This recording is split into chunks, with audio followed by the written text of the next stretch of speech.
Pambihirang ganda naman po talaga ito, no? Kasi nga, no, napakarami pong naiinggit, kay Beyonce. Maraming galit kay Beyonce na tila ba'y na ano ba kayo ni Beyonce, sabi nga po nila, may iniinis si Beyonce, no? Yung ibang basher, gigil sila, na tila ba'y gusto nilang kurutin, no?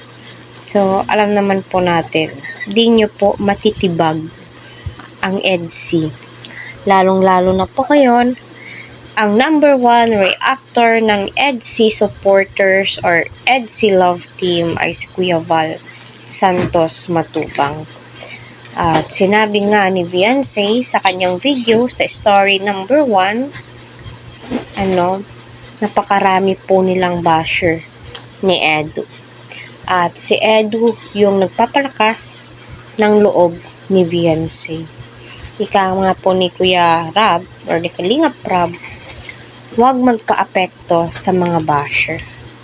No? Yung importante ay mas marami ang sumusuporta at nagmamahal sa Team EDSI, no? Yan, hello po sa ating lahat mga ka-Team EDSI. Kumusta? Sana ay nasa mabuti po kayong kalagayan, san mang dako kayo ng mundo naroroon. So, yan po yung topic natin, for today's video. Maraming salamat po, no, sa mga nag-subscribe sa aking channel, no, at patuloy na sumusuporta. Yes, isa po akong supporters, avid fan nila Kalingap Rab mula noon hanggang ngayon.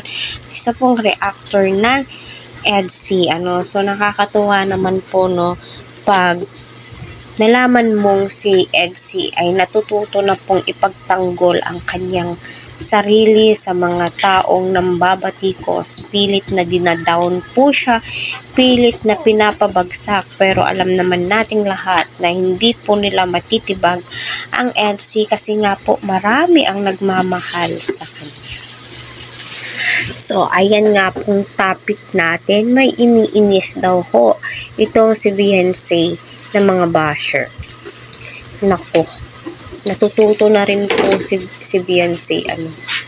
Masasabi mo, sa likod ng maamo po niyang mukha, mabait, ay lumalaban na po siya. Matapang si Beyonce, akalain nyo yon? Kasi alam niya, wala po siyang ginagawa, no?